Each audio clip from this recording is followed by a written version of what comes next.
Subscribe करें और देखें एक दिल दहला देने वाली हॉरर स्टोरी। बिना घबराए बेल आइकॉन प्रेस करना ना भूलें।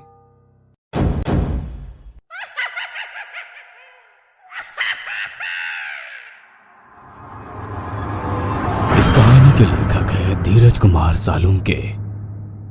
रात का समय था।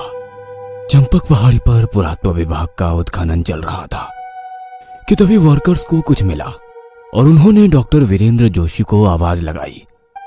डॉक्टर वीरेंद्र जोशी उस जगह पर पहुंच गए तो उन्हें जमीन के अंदर दो कंकाल दिखाई दिए जिनके हाथों में कुल्हाड़ियां थी। इसका मतलब उस मम्मी की दंत कथा सच है। डॉक्टर जोशी खुद से ही बोले, जल्दी से इसे खोदो, पहरेदार मिल गए हैं, इसका मतलब वो मम्मी भी जरूर यहीं कहीं होगी। डॉक्टर वीरेंद्र जोशी बोले, 2 दिन बाद 25 साल पहले की बात है जब मेरे साथ ये घटना घटी। तब मैं सीनियर कॉलेज में था और दोस्तों के साथ फ्लैट में रहा करता था। हमारा 5 लोगों का ग्रुप था जिसमें मैं, सैंडी, महेश, राजेश और अन्ना थे। हर सैटरडे संडे कॉलेज को छुट्टी हुआ करती थी और हम लोग सैटरडे संडे शहर में यहां वहां घूमते थे। एक दिन हम लोग गली के नुक्कड़ पर बैठे थे।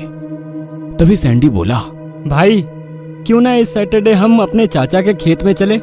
सैंडी के चाचा ने 1 साल पहले ही पास के नाग जड़वाड़ी गांव में कुछ जमीन खरीदी थी। उसने हमें बताया कि खेत में रहने के लिए एक फार्म हाउस भी है और फिशिंग करने के लिए पास ही में एक तालाब भी है और हम लोग वहां 2 दिन पार्टी भी कर सकते हैं। हम सभी को उसका प्लान बहुत पसंद आया और हमने आने वाले सैटरडे संडे सैंडी के चाचा के खेत में जाने का तय किया और तय किए मुताबिक हम सभी फ्राइडे की शाम सैंडी के चाचा के खेतों की तरफ निकल पड़े। सैंडी ने वहां पर जाने के लिए उसके पापा की जीप ली थी। शाम के 7:30 बजे हम चिंचोली गांव पहुंचे। जहां तक नजर जाए वहां तक सिर्फ गन्ने के ही खेत थे। 2 गन्ने के खेतों से गुजरता हुआ रास्ता हमें फार्म हाउस पे ले आया। फार्म हाउस गन्ने के खेतों के बीचों बीच था। चारों ओर सिर्फ गन्ना ही गन्ना था। हमने गाड़ी फार्म हाउस के आगे ही पार्क की। फार्म हाउस का दरवाजा खुला ही था। ओए दास काका, कहाँ हो भाई? सैंडी ने फार्म हाउस पे रहने वाले चाचा के नौकर को आवाज लगाई लेकिन उसने जवाब नहीं दिया। ओए छोटे, किधर रह गया? देख मैं तेरे लिए क्या लेकर आया। सैंडी ने दास काका के छोटे लड़के को आवाज दी लेकिन उसने भी कोई जवाब नहीं दिया। उसने दास काका की बीवी को आवाज लगाई लेकिन शायद वो भी फार्म हाउस में नहीं थी। शायद वो सभी यही खेतों में होंगे, ये सोचकर हम लोग अपना सामान फार्म हाउस के अंदर ले गए। सैंडी दास काका के कमरे की ओर गया तो उनके कमरे का दरवाजा खुला था। सैंडी ने किचन में जाकर हमारे लिए पानी लाया और फिर दास काका को बहुत सारे कॉल किए लेकिन उनका फोन सिर्फ रिंग ही हो रहा था। वो फोन नहीं उठा रहे थे। सैंडी ने उनके चाचा को कॉल किया और दास काका के बारे में पूछा। तब वे बोले कि शायद वो खेत से गांव में कुछ सामान लाने गए होंगे, कुछ देर में आ जाएंगे। हमने रात के 9:30 बजे तक उनका इंतजार किया लेकिन कोई भी उस फार्म हाउस में नहीं आया। हमें बहुत ज्यादा भूख लगी थी और हमने खाने के लिए कुछ भी साथ में नहीं लाया था, इसलिए मैं किचन में कुछ खाने के लिए मिलता है या नहीं ये देखने चला गया तो मैंने देखा कि पतीले में चिकन बना हुआ था। सैंडी ने दास काका को शहर से निकलने से पहले ही मुर्गा पकाने के लिए कहा था और उन्होंने मुर्गा पकाया भी था और शायद मुर्गा पकाकर वो अपने परिवार के साथ कहीं बाहर चले गए थे। हमने खाना खा लिया और कुछ देर मस्ती करने के बाद हम कमरे में जाकर सो गए। लेकिन देर रात मेरी आंख खुली। मुझे टॉयलेट जाना था।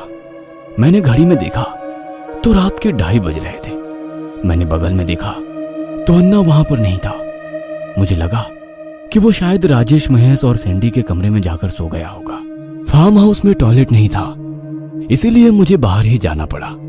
मैं दरवाजा खोलकर बाहर आया तो मैंने देखा कि अन्ना एक औरत का हाथ पकड़कर उसे गन्ने में ले जा रहा था। यह देखकर मेरे होश उड़ गए। मैं सोच में पड़ गया कि ये अन्ना किस औरत को अंदर ले जा रहा है। मैं उन दोनों की ओर देख रहा था कि तभी गन्ने में जाने से पहले उस औरत ने मुड़कर मेरी तरफ देखा और उसे देखते ही मैंने अपने सिर पर हाथ रख लिया। अबे पागल, मैं धीमी आवाज में बोला क्योंकि वो औरत दास काका की बीवी थी। मैं जब दास काका के कमरे में गया था तब मैंने दीवार पर एक तस्वीर देखी थी जिसमें एक आदमी के साथ एक औरत थी। वैसे मैंने दास काका को देखा नहीं था लेकिन खुद के कमरे में दूसरी मियाँ बीवी की तस्वीर कौन लगाएगा? दास काका के माँ बाप की तस्वीर समझे तो उनकी माँ थोड़ी 20-25 साल की औरत होगी। मैं सोच रहा था, मुझे अन्ना पर बहुत ज्यादा गुस्सा आ रहा था। हरामी जहां भी जाता लड़कियों पर ट्राई करता, लेकिन आज तो इसने हद कर दी थी। सीधे दास काका की बीवी को इसने जाल में फंसाया था। आज छोड़ूंगा नहीं साले को। साला उस दास काका को पता चलेगा तो क्या हाल कर देगा हम सभी का। मैं मन ही मन बतिया रहा था। जी कर रहा था कि अभी भागते हुए जाऊं और सैंडी को ये बात बता दूं, लेकिन मुझे बहुत जोरों से टॉयलेट आ रही थी, इसलिए मैं हड़बड़ी से एक पेड़ के नीचे चला गया और टॉयलेट करने लगा। मेरे दिमाग में बस एक ही बात चल रही थी कि हम लोग सोए थे 11 बजे, मतलब दास काका और उसकी बीवी फार्म हाउस 11 बजे के बाद ही आए होंगे। दास काका सो गए होंगे कुछ आधे घंटे के बाद। अभी बज रहे हैं 2:30। सिर्फ 2 घंटे में अन्ना ने उसकी बीवी को जाल में कैसे फंसाया होगा? मानना पड़ेगा अन्ना को। अगर वो 2 घंटे में किसी लड़की को पटाता तो मैं उसके लिए तालियां बजाता, लेकिन आज तो इसको चप्पल से मारूंगा। मैं मन ही मन बड़बड़ाया। तभी हवा का जोरों का झोंका आया और मुझे हल्की सी पायल के घुंघरू की आवाज सुनाई दी। पायल की आवाज सुनकर मैं थोड़ा सा डर गया। मैंने मुड़कर देखा, मेरे पीछे कोई भी नहीं था। तभी मुझे एक बात समझ आई कि वो घुंघरू की आवाज पहले से ही आ रही थी, लेकिन अन्ना के बारे में सोचने के कारण मेरा उस तरफ ध्यान नहीं गया था। वो आवाज मेरे ऊपर से आ रही थी, यानी कि पेड़ से आ रही थी। मैंने सिर उठाकर ऊपर देखा और मेरे रोंगटे खड़े हो गए। आंखें फटी की फटी रह गई, क्योंकि पेड़ की टहनी पर एक बिना सिर वाली औरत की लाश पेट के बल टंगी हुई थी। उसके दोनों हाथ और पैर हवा में लटके हुए थे और हवा के झोंके की वजह से वो टहनी जब हिलती तब वो लाश भी उसके साथ झूलती थी और उसके पैर में बंधे पायल के घुंघरू बजते थे। मैं एक ही जगह खड़ा रहकर थर थर कांप रहा था। है कौन ये? मैं मन ही मन बड़बड़ाया। तभी मेरी नजर जमीन पर पड़ी और मेरी सांसें अटक गई और कुछ सेकंड रुकने के बाद मेरे मुंह से चीख निकल गई, क्योंकि जमीन पर उसी औरत का कटा सिर पड़ा हुआ था और वो सिर दास काका की बीवी का था। आंखें फाड़ फाड़ कर उस कटे सिर को देख रहा था। मुझे समझ नहीं आ रहा था कि अगर ये यहाँ मरी पड़ी है तो सैंडी किस औरत को गन्ने के अंदर ले गया है। मुझे कुछ भी समझ नहीं आ रहा था कि मेरे साथ क्या हो रहा है। मैंने अपने सिर पर हाथ रख लिया। क्या करूं, क्या करूं? मैं खुद से ही सवाल पूछ रहा था। तभी मैंने सोचा कि अन्ना को आवाज देता हूं और उसे गन्ने से बाहर बुला लेता हूं।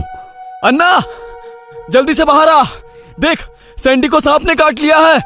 मैं बाहर से जोर से चिल्लाया, लेकिन उसका कोई भी जवाब नहीं आया।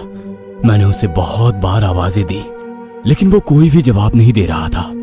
यह देख मैं घबरा गया। मुझे अन्ना की चिंता सताई जा रही थी। मैं समझ गया कि उसी औरत ने अन्ना को अपने जाल में फंसाया है। और तभी मेरे दिमाग में एक बात आई, अगर वो चुड़ैल है तो वो अन्ना को खा जाएगी। हाँ, मैं मन ही मन बोल पड़ा और मैं सैंडी के कमरे की तरफ भागा। सैंडी, जल्दी से दरवाजा खोल, देख अन्ना की जान खतरे में है। मैं जोर जोर से उसके कमरे के दरवाजे पर दस्तक देने लगा और सैंडी को आवाज देने लगा।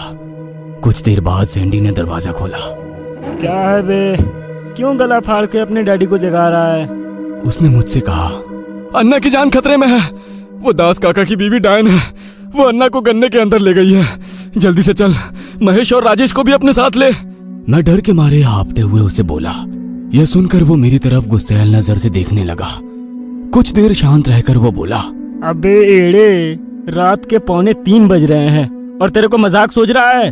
वो दास काका ने सुन लिया ना कि तू उसकी बीवी को डायन बोल रहा है, तो आके तेरे को सूली पे चढ़ा देगा वो। उतने में वहाँ पर राजेश और महेश आ पहुँचे। क्या है बे, क्यों कुत्ते जैसा भौंक रहा है तू? महेश ने मुझसे पूछा। तब मैंने उनको भी अन्ना के बारे में और उस डेड बॉडी के बारे में बताया, लेकिन वो मेरी बात पर विश्वास नहीं कर रहे थे। उन्हें लग रहा था कि मैं उनके साथ मजाक कर रहा हूँ। लेकिन तभी हमें गन्ने से अन्ना की चीख सुनाई दी। वो जोर से चीखा। यह सुनकर मेरे दिल की धड़कनें बढ़ गई। देखो, मैं सच बोल रहा हूँ, उस डायन ने अन्ना के ऊपर हमला कर दिया है। मैं घबराते हुए उन्हें बोला, लेकिन वो मुझ पर हंसने लगे। वाह, क्या एक्टिंग है। सैंडी मेरी तरफ देखकर बोला और वो तीनों हंसने लगे। उन्हें लग रहा था कि मैं और अन्ना मिलकर उनके साथ मजाक कर रहे थे। मैं गुस्सा हो गया और मैंने सैंडी के मुंह पर चांटा लगाया और उन्हें बताया कि ये कोई मजाक नहीं है। सैंडी मुझ पर गुस्सा हो गया और बोला, अगर ये कोई मजाक हुआ ना तो तुझे हम सबकी अंडरवियर धोनी पड़ेगी। हाँ। ऐसा कहकर वो वहां से बाहर निकल गया। उसके साथ मैं, राजेश और महेश भी निकल पड़े। सैंडी उस पेड़ के नीचे जाकर पहुंचा और जब उसने टहनी पर झूलती दास काका की बीवी की लाश देखी तो उसके भी होश उड़ गए। महेश और राजेश तो थर थर कांपने लगे थे। हमें ये बात दास काका को बतानी होगी। सैंडी ने कहा, अबे वो फार्म हाउस में नहीं है, मैंने देखा है। हमें जल्दी से अन्ना की जान बचानी होगी। मैंने सैंडी से कहा, ऐसा भी हो सकता है कि दास ने खुद उसकी पत्नी को मार डाला और भाग गया, तभी यहाँ आए हुए वक्त से हमने उसे नहीं देखा। महेश ने कहा, बचाओ सैंडी, मुझे बचाओ। तभी गन्ने के अंदर से एक बार फिर अन्ना की चीखने की आवाज आई। वो डायन अन्ना के साथ ना जाने क्या कर रही थी। हम चारों काफी डरे हुए थे, लेकिन हमने अन्ना को उस डायन के चंगुल से बचाने की ठान ली। राजेश ने फार्म हाउस की दीवार से लगी कुल्हाड़ी उठाई और बोला, आओ मेरे पीछे। और वो गन्ने के अंदर चिल्लाते हुए भागने लगा। हम तीनों भी उसके पीछे भागे। हम गन्ने के बीचों बीच पहुंचे थे।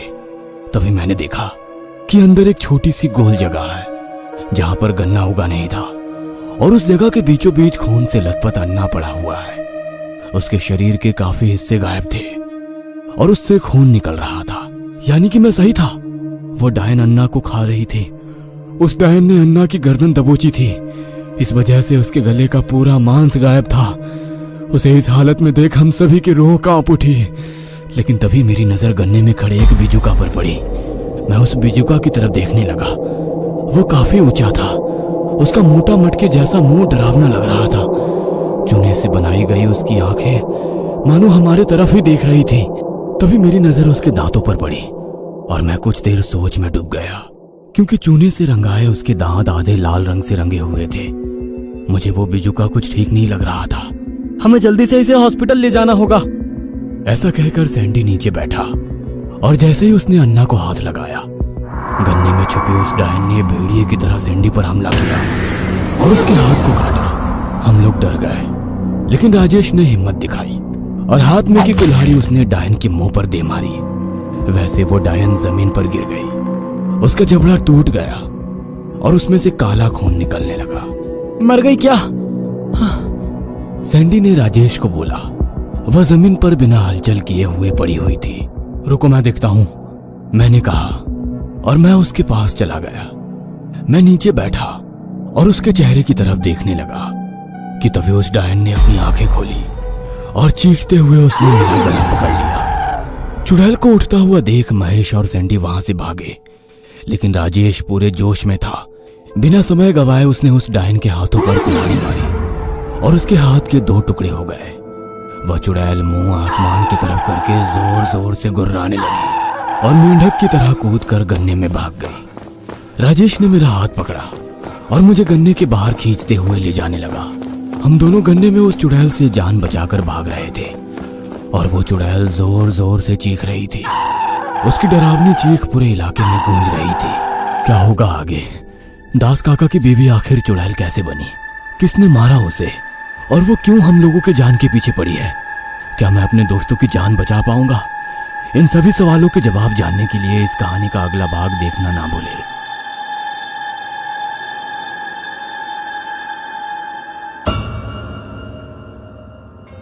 ये कहानी आपको अच्छी लगी हो तो हमें सब्सक्राइब करें